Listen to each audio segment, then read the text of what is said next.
Magandang araw mga kababayan, isang malaking misteryo ang bumangon sa buong bansa matapos ang biglang pagkapanaw ni Philippine National Police Chief General Torre. Ayon sa mga ulat, ang pagkapanaw ni Torre ay nagdulot ng matinding kalituhan at mga espekulasyon sa loob ng gobyerno at sa mga mamamayan. Maraming tanong ang lumitaw, kabilang na ang mga teorya na may kinalaman sa politika at mga lihim na hindi pa naipapahayag. Sa kabila ng mga ulat ng kanyang pagkamatay, walang malinaw na pahayag mula sa mga otoridad ukol sa sanhi ng insidente. Samantala, lumitaw ang mga espekulasyon na maaring may kinalaman ng mataas na opisyal sa gobyerno, si Pangulong Kuting Jr. sa mga pangyayaring ito. Ayon sa ilang mga insider, posibleng mayroon ang dahilan kung bakit pinatahimik si General Torre bago pa man ito paglabas sa mga revelasyon na may kinalaman sa ilang hindi tamang gawain sa loob ng PNP at sa Administrasyong Kuting. Ang mga haka-haka na ito ay nagdulot ng takot at pangamba, lalo na't wala pang final na investigasyon na nagpapaliwanag sa tunay na nangyari. Habang mga pahayag na ito ay nananatiling haka-haka, ang mga mamamayan at ilang sektor ng lipunan ay patuloy na naghahangad ng katotohanan. Ang pagkamatay ni PNP Chief Torre ay nagbukas pa ng mas malalim na usapin ukol sa kaligtasan ng mga opisyal ng gobyerno at sa mga kasalukuyang isyu sa loob ng pambansang polisiya. Ang mga susunod na hakbang ng mga otoridad ay magiging kritikal upang linawin ang mga kontrobersya at mapanagot ang sinumang may kinalaman sa insidenteng ito. At yun nga ang balitang ating pagkakatutukan. Ngunit bagong lahat, siguraduhin mag-subscribe at i-hit ang notification bell para sa patuloy na pagtutok sa mga silap ng bagong balita sa tunay na boses ng masa.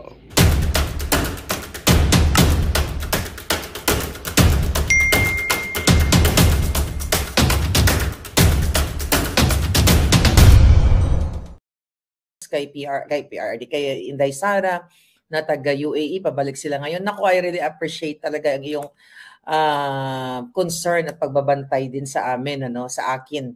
At talagang inassist mo kami hanggang Uber, nagkalito-lito na kami sa aming mga Uber service. But anyway, sobrang overwhelming po talaga. Naku, sana ma-witness ninyo kung paano talaga minamahal ang ating Vice President na anytime soon maging presidente nyo na, dahil nakikita natin yung mobilization genuinely ng taong bayan dyan sa Pilipinas at sa buong mundo.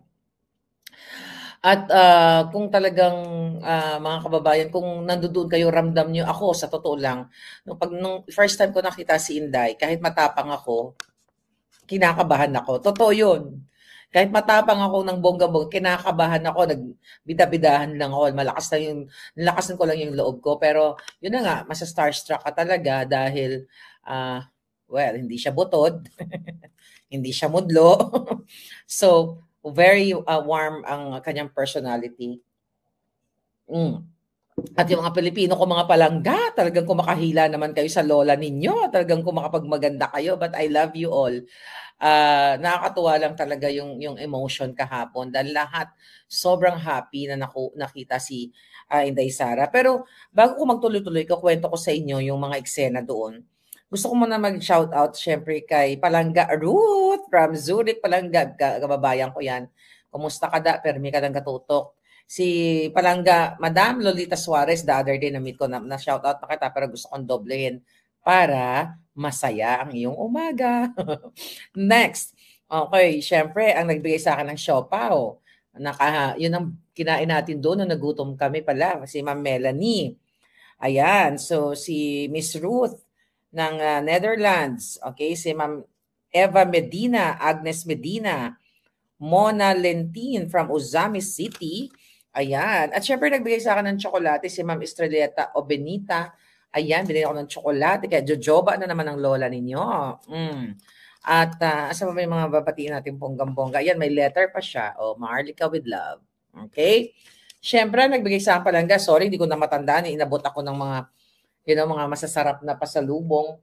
At at itong biko na kinain namin dito. Ito yung breakfast namin. At saka, actually, yung breakfast ko ngayon is Hakobina. Ito baon din namin ito mula sa Los Angeles.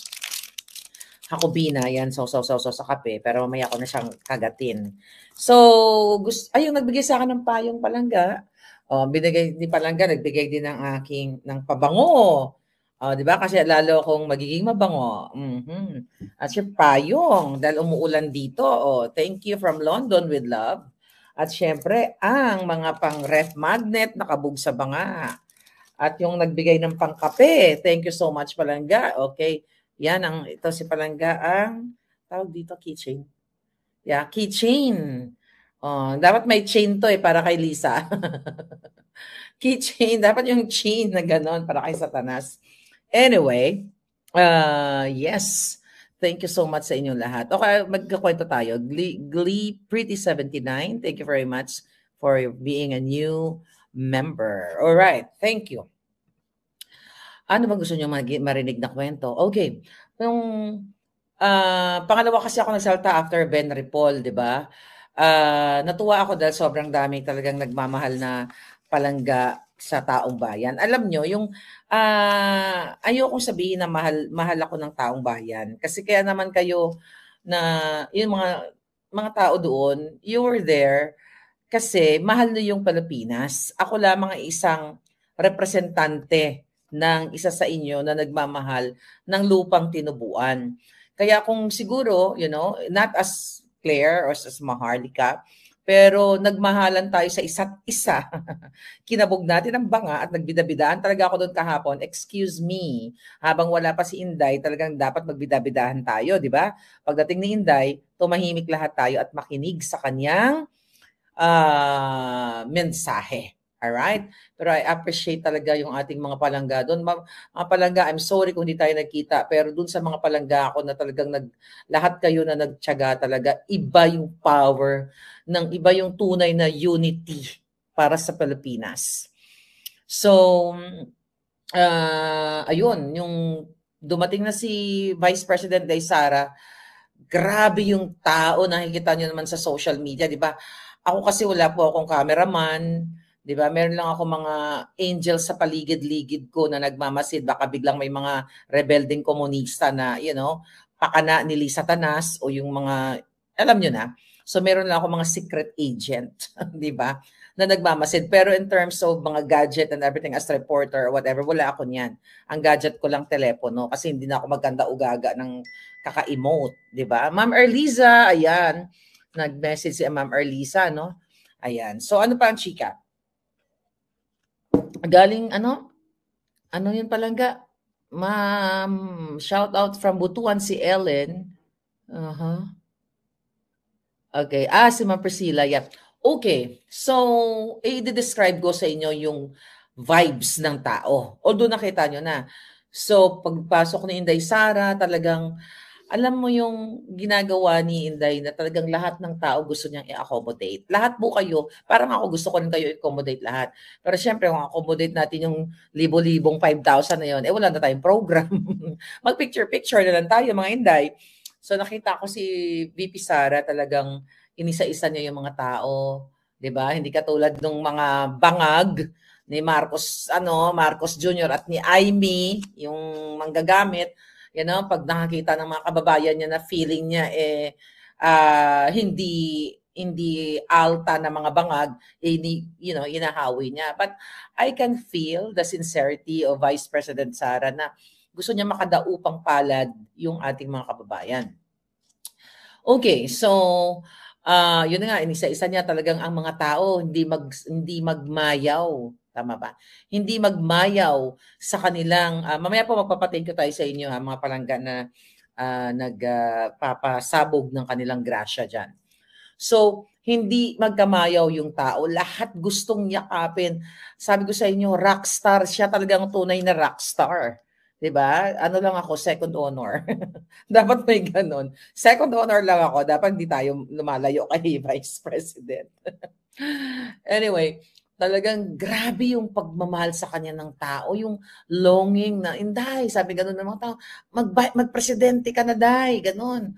At talagang ramdam mo kasi nakakausap ko yung mga tao, minsan binubulungan pa ako, Madam, meron doon isa na nagbulong sa akin, dahil sa'yo nabudol kami. Sabi ganun siya. Ako pa rin ang sinisisi, ikaw yung may kasalanan, hitad. Nakalimutan ko na yung pangalan niya. Oh, hindi mo na-videoan yun Palangga eh, no? Sayang. Sabi sa akin, Hita, dahil sa'yo, nabudol kami. Tapos sabi niya, okay lang, dito ka naman. Oh, may mga ganong bawi. Anyway, itong mga taong itong mga kababayan natin, genuine. 'Di ba? Sobra yung ang daming Ilocano doon. 'Di ba nung nag-speech ako ng bonggang-bongga, ang daming mga Ilocano. Yun ang una kong tinanong, marami bang Ilocano dito? Ang daming nagsigawan. Patunay na ang nagmamahal kay Pangulong Duterte, hindi lang mga Davaoenyo o mga Bisaya na sinasabi ng mga kalaban natin, kundi mamamayang Pilipino at nakita ng international community kung paano talagang yakapin ang Pangulong Duterte at ang kanyang pamilya na pinadukot, na inextract, inabdak, ni Satanas, ni Marcos Jr. at ang pakikipagsabwatan ng gobyernong Bangag. So ngayon, kayong mga yawa kayong mga jutang, pitkon ko mga itlog ninyo eh. Mga bangag na yan, nakita nyo ngayon kung gaano mahalin ng taong bayan ang Pangulong Duterte at kanyang pamilya at suportahan ang Pilipinas. Why? Marami doon mga foreigners, mga ibang lahi, mga foreigners kahapon. Kaya nga nag-prepare tayo ng maiksi, na speech para talaga doon sa ICC at doon sa mga hindi Filipino speaking para naintindihan nila kung ano yung laban natin. Alright? So ngayon, mga kababayan, and thank you sa aking palangga dito na tinulungan akong, mag-create ng short speech ng time na yon. Group effort, di ba? Group effort din yon. Akala nyo, at least yung group effort natin, para yung sentimiento namin para sa yung ginagawa kay Pangulong Duterte. Hindi yung group effort na mag-i-extra ka, katulad ng gusto nilang gawin sa atin lahat na gusto tayong gurgurin. So, yes, mag-comment na kayo dyan mga palangga ha. Okay, mamaya magpapasalamat ako sa inyong bonggang-bongga lahat kayo. Teka, tignan ko muna. Sino yung mga nandoon kahapon? Good morning, sunshine, sabi ni Girlie. Okay. Jet lag ba? Oh, jet lag. Di ako nakatulog ng pero okay lang. Di ba? Mga 3 hours lang yung mga tulog namin dito. Actually, kasi magkaiba ng time zone. So ngayon, yung mga Pilipino, mga palangga ko kahapon, grabe nakakaiyak na nakakatuwa silang panoorin. So ayun na nga, pinagkakagola na si Inday. Kaya ang lola ninyo, tumabi-tabi muna. Magpasintabi ka muna. Di ba? Kaya ang pictorial ko, ay teka, mag-focus muna tayo kay Vice President. Hindi ako ang bida dito. Siya ang bida dito. So yun, naglakad ng palangga. So, paano ba? So, pumunta na siya sa stage, tapos pumunta ako sa harapan. So, malampak talaga ako ng bonggang-bongga sa lupa para makapture ko. Ang problema, naputol yung mga live namin. I don't know, baka may padala naman si Lisa Tanas na jumper, ano yun? Not jumper, what do you call that? Jammer. Diba? Yung jumperin natin. Jammer, okay? Naputol-putol, di ba, yung ating live. At saka, yun na nga, wala naman akong dalang cameraman o professional na magaganon talaga. So marami naman nakapag-live, so that's okay. So naputol, so I'm recording. Nag-record pala ako, pero kaka-post ko lang, parang 48 years bago ma-upload.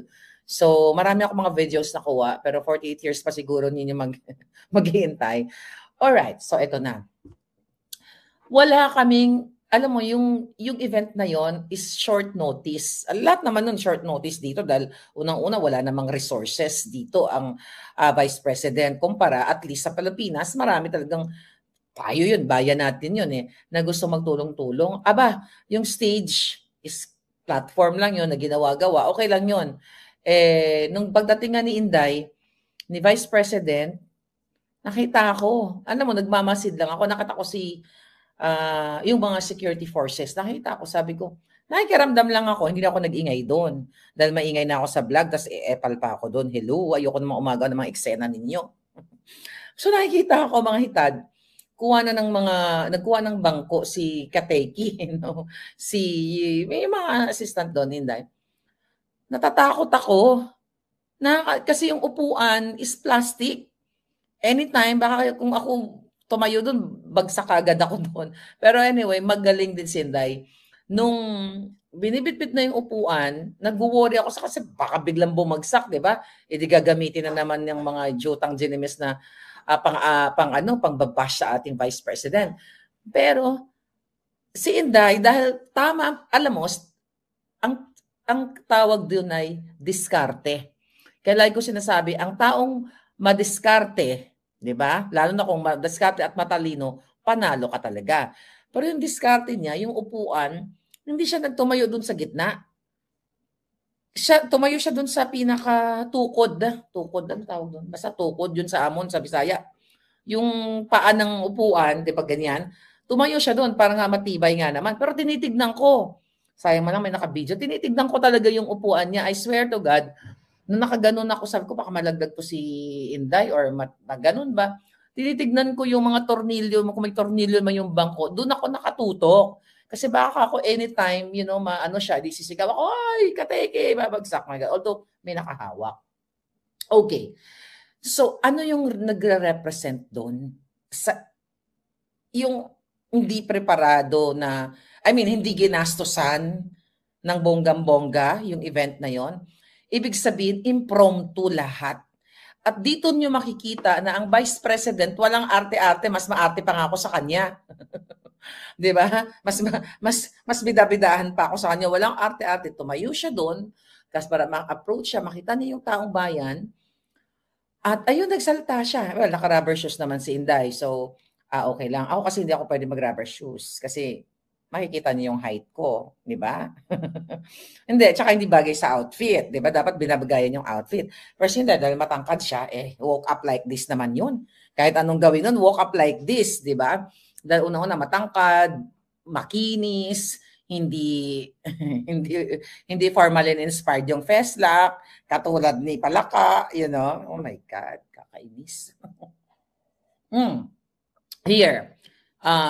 So, yung mga tao sa likod na nararamdaman ko talagang anong-ano sila, talagang yung wish talaga nila na matapos na yung kabangagan sa Pilipinas. Pero yun nga, during sa speech ni Inday, I think 30 plus, almost an hour yung kanyang speech. Yung kinuwento niya nga yung pagpasok niya doon, pag-visit niya sa kwarto ni PRRD, yung mga napagkwentuhan nila, at yun request na Coke Zero, na tipid-tipirin mo lang yan, ganyan-ganyan, it's not good for you dahil nga may, may chemical whatever content for, cancer later on, mga ganyan. Then, ang sabi ni Inday, maglakad-lakad ka, ganyan-ganyan. At may mga naging kaibigan na daw siya doon, si Pangulong Duterte, kachika-chika. Ang sabi ni Pangulong Duterte, ay hindi man siya maglakad-lakad doon dahil pag nakarating siya sa pinto, sa gate, ilalabas siya. Di ba nakakatawa pa rin yung kanyang personality, yung ano tawag, yung sense of humor, which is hindi talaga nawawala kay PRRD yun. Kaya, I hope, may mga nagme-message sa akin, ma'am, pupuntahan niyo pa ba si PRRD? Naku, mga palangga, hindi naman ako next of kin, no? Hindi naman ako kamag-anak. So, kung i-allow nila, bakit hindi? Sabi ko nga, magpakulong na lang ako doon sa ICC, no? Ako na ang magluluto kay PRRD o ako na ang kanyang magiging sidekick. Why not? Kung pwede, bakit hindi?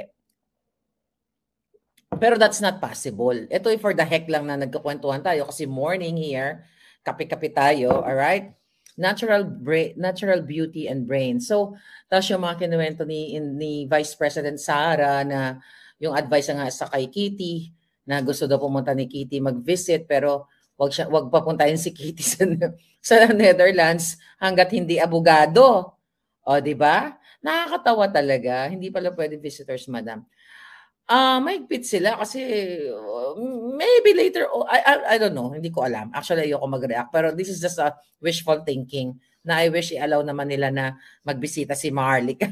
Di ba? Siyempre, bias ako. Di ba? Sarili ko yun. Di bidabidahan ako. Di ba? Bakit hindi? Kung posible. Pero for now, is yung family lang. Yung pamilya lang, di ba? Yun lang talaga. So we have to follow the rules.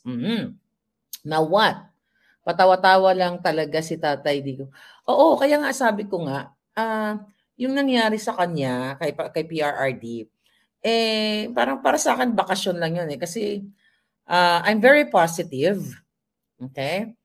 Meron ako nababasa dyan, kayo talaga kung makagawa man lang. Pero okay lang din naman sa akin. Meron kasi ako nakita na doon sa may nag-interview sa akin doon, ng mga palangga ko, Marlica, nadulas, lalabas na si PRRD.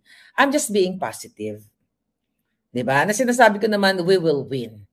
And you have to claim it pag mga ganyan. You have to claim it lahat ng mga positive mo sa buhay. Kasi lahat ng mga pinangarap ko sa buhay, kinlaim ko yun, kaya nangyari. So I'm claiming that PRRD will be home very soon.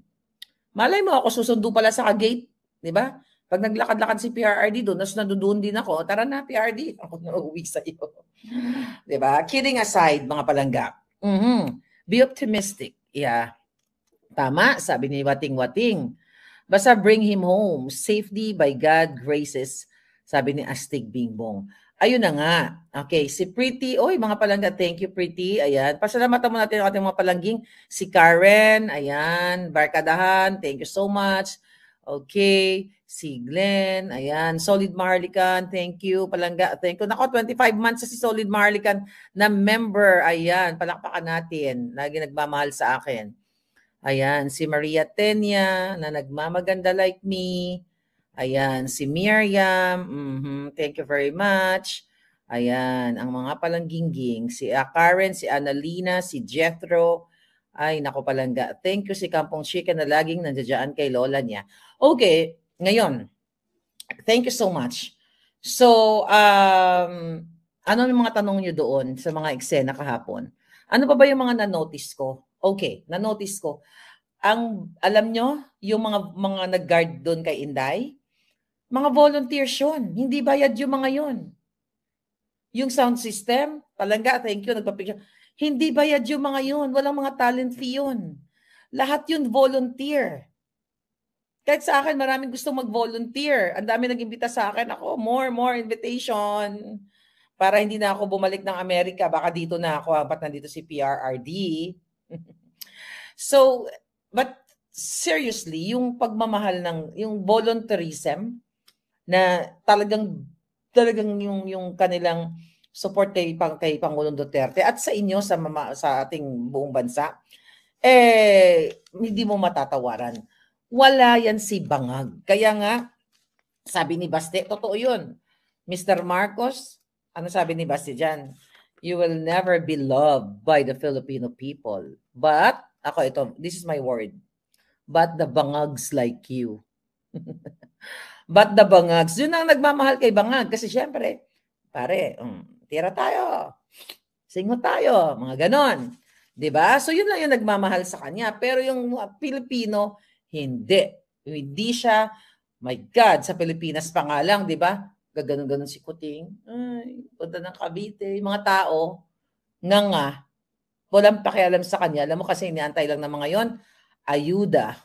Kasi ang sa puso noon ng mga taong yon, ang inaalam ko, addict to. Pero sige na lang, kunin ko na lang yung ayuda, pang tawid gutom, pambili ng bigas. Right? Yun ang reality. The reason why, papasok na tayo sa issue natin na ipapahuli ang mga vloggers.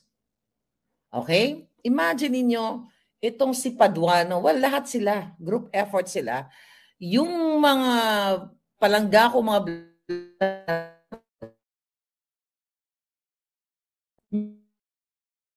at nag-post o nag-criticize doon sa Tridorcom o sa Kongreso, ay, ba't nawala ako? Ba't pinitsura ko dyan? Para akong si Lisa.